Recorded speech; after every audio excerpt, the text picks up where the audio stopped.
Ori sang Ramandaya mati Om ana yaksa gung cangkrama namane wil kataksini jejagi jroning warih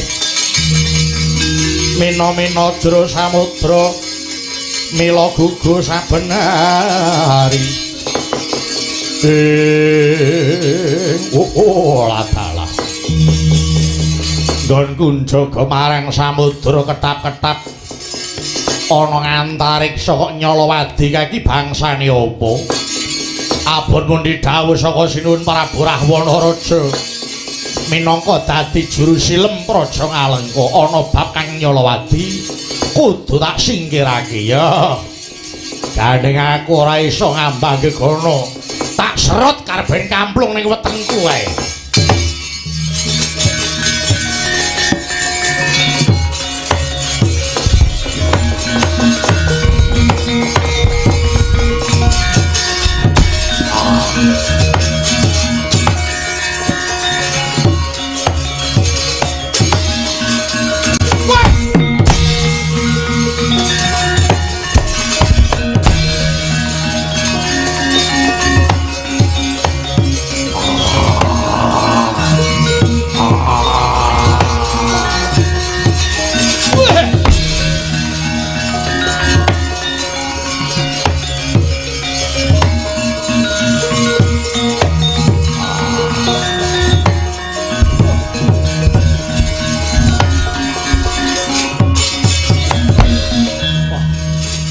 ngendi aku iki nggonku lumaku kaya angin gedhe nyerot marang awakku nganti kelangan kiblat aku ana ngendi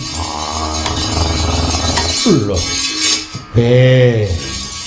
sajake ana buron banyu sing nguntal aku iki aku ana waduke buron banyu iki bangsane apa gedhene sepira iso nguntal aku oh iya ditolak jebol wadukmu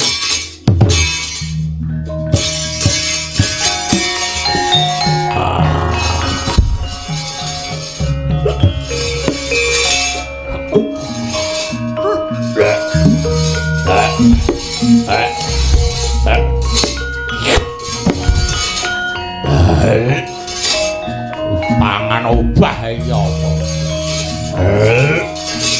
wah edan gedhe men iki ya tak jebol weteng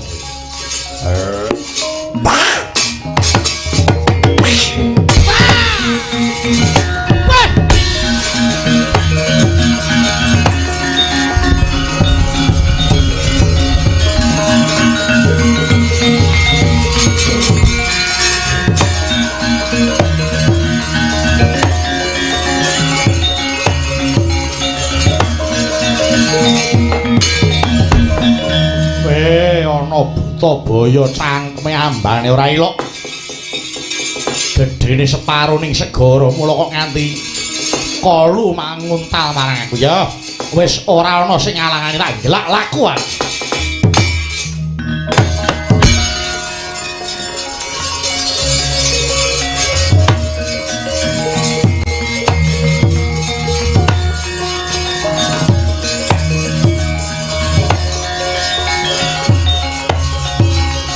Yat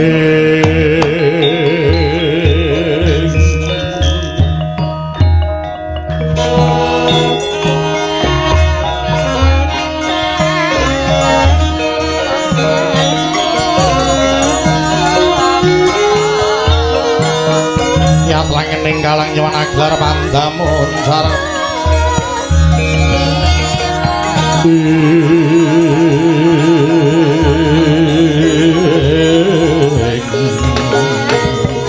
anenggih mapan wonten ing Taman Harga Suka Nyata indahing taman Hargasuka ing Arcapada datan wonten ingkang hangungkuli.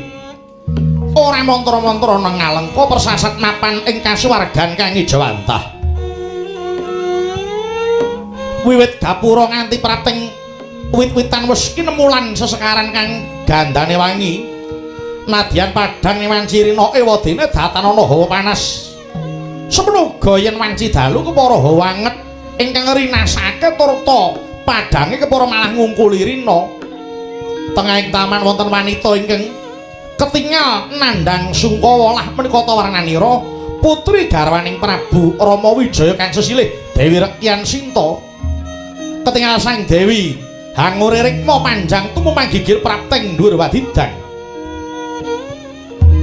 Madyaning taman kathah sesawangan kang indah tur neng semaken parandene datan bangkit hanglipur marang duhtane sang Dyayu.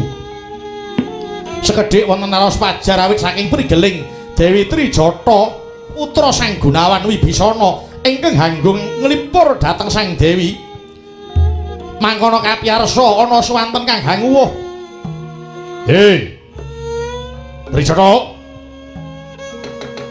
Trijata. Bukaan korine Trijata. Trijata.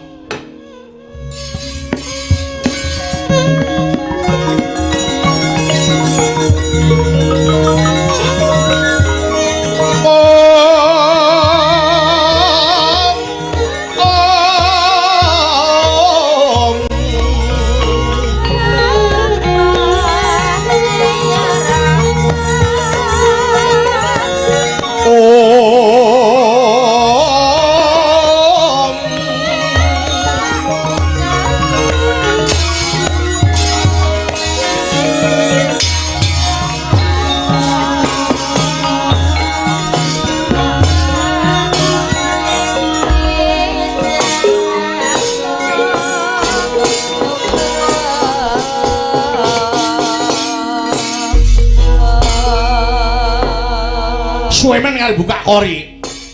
Nyuwun mangapunten. Menika kula tasih dereng rampung kewajiban kula. Bosok uripmu.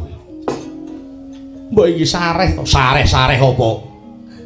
Tresna kok kon sareh. Aku wis lak kepengin ketemu wakmu Sinta kuwi lho. Bek sedina aku ora nyawang, rasaku kok kaya nyawaku arep ilang. Sinta. Sinta.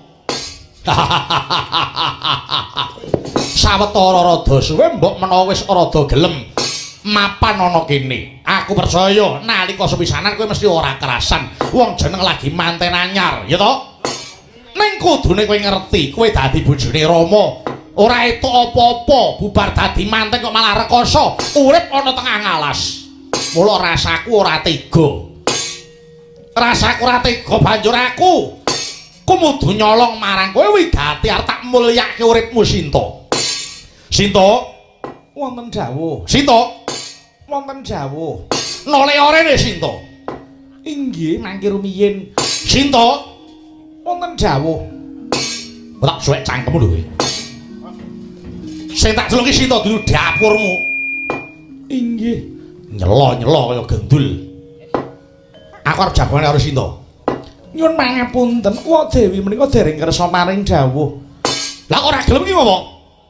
Menika nembe poso. Poso apa? Poso mbisu. Suwe men. Poso mbisu ki ben apa? Ben iso ngilang. Apa ben iso mandi nek nyabda? Mboten, Wak Dewi. Kala semanten maring dawuh aku tak tapa mbisu. Mengko sewanci-wanci aku matur ana ngersaning Prabu Dasamuka ben ora nguciwani aturku, mula aku tak tapa mbisu dhisik kanggo ngitung-ngitung mbok menawa di kanthi pangandikan ngaten lho. Weh, arep mangsuli kandhak kowe dadak kanggo tapa? Inggih. Lah kok ora kaya kowe, saben-saben tak jawab kok wangsulamu mesti sengak karo aku. Ketok nek kowe ra seneng karo aku. Mboten, saestu ya karo wong tuwa apa ya. Kula mentala nggih mboten, mbok dipun serantekaken langkung rumiyin. Pirang dina?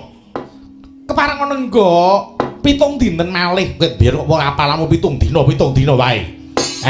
Iki tak gunggung wis 14 dina luwih lho. Lah kok randang ngomong-ngomong kok dadi bisu tenan lho. Mboten, mbok ngendika sing apik to, padha-padha ngendika sing penak. Ya wis, aku sabar, tak anteni 7 dina meneh. Janji kok 7 dina tak jak jagongan isih nyingkur, titerak jebles sirahmu ning nggon wit-witan. Inggih ngestaken dawuh. Aja ngalang-alangi aku, Tresna aku ki nek cara tambak wis kaya jebol-jebol lho. Nek tok alang-alangi aku mung ngempet wae mung ngunggu tekan nggon gulu. Awakku panas. Aku terus ning jeding. Tak gebyur wit saka sirah nganti ngisor aku karben adem. Aku arep petuk sinto tak rewangi mangan sate kambing. Ben panas awakku bar tekan kene malah tok anyepke meneh. Muspro iki oleh mangan sing enak-enak. Kowe iki sampun wis tuwa dar sate kaya ngono. Ha seben, wis seneng aku. Titeno ya. Janji sesuk 7 dina tak aku bali rene. Kok Sinto ngomong karo aku titeno tak pedang mentawa ilang indasmu. Oh iki sendika. Monggo ketang wis rantos saking sawet-sawet. Sinto mangkene to. Yak satene.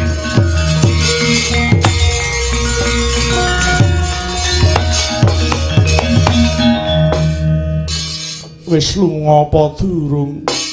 Sampun kisah menika. Nika lho. Pun digedhor ngaten kok. Yen wis lunga ya wis. Yen ora kepiye pambudidaya, mau sampun kisah wit wau kok. Mula mboten arep. Inggih kados pundi? Aku golek ilenane Sinto, mbok menawa dhewe gelem omong. Wis metu mlebu neh apa to ya? Metu wis metu, mlebu ya mlebu. Ora golek lenane kok malah dhewe. Wis lu adoh porong pun. Senengane kok gawe kaget. Sampun mboten wonten. Iya. Baya iki Gustining Sun. Kusuma putri Mandili garwane Sang Prabu Rama kang kuntaping sak negari kang cinitra nata yaksa ing satemah nandang kingkin mara padinen kae swara pokok Nyolowadi mun nggih ngestaken dawuh Dewi.